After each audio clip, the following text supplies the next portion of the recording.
Hello everybody. For this video we'll be talking about assault and battery on the disabled person in Florida. I'm sure most other states are probably about the same on the penalties. And in Florida, assault is considered when you verbally threaten somebody or put some type of fear into them that they could do you some type of physical harm.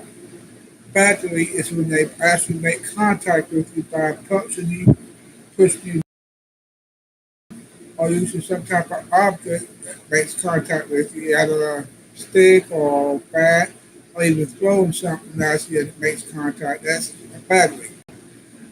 In Florida, it is a third-degree felony, punishable for up to 5 years in prison, and it should be. It should be taken seriously. A lot of police officers try not to, but it's 700 something, whatever it is. I try to find it. I put it on the description below later on. It's easy to look up for the statutes. But anyway, it does not have to prove that you are physically injured, any type of bruises or anything.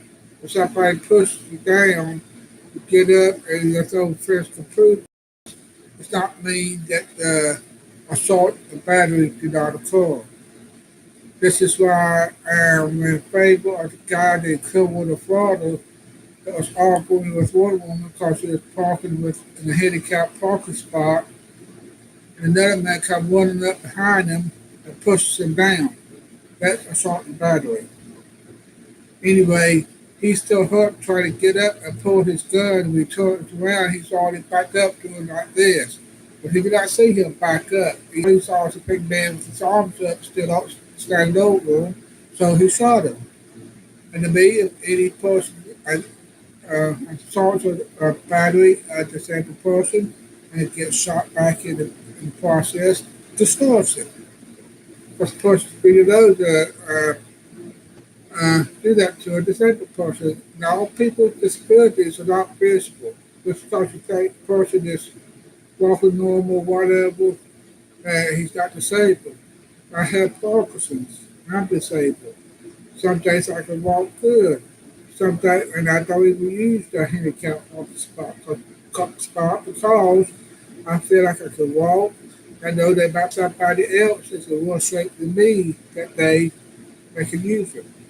So just talking a person does not look like they're disabled does not mean that they are disabled. And if a person puts their hands on you, then they should be arrested for assault and battery. And you inform the police officers this as well. And also, if they threaten you in any way and you feel scared or scared that they might uh, try to piece you up, or they say, I'm going to whoop you up, AA, whatever, then you would report them for that because you don't never know when they might try to come back around and do it again.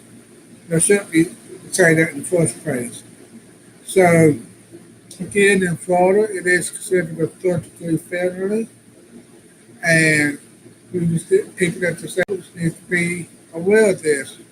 Just don't take it because people that are disabled not only get abused by everybody else, but sometimes law enforcement does not take it seriously, especially if you're like me, you see that they see that I maybe to get around more and work part time, and they don't see me as disabled. But it's not what they think; it's what federal law states and state law states. Federal law states I'm disabled, and the state law protects me under this statute. So again, I don't know why I hit thinking, and I apologize for that. I'll try to get it and write it down and write more information on it.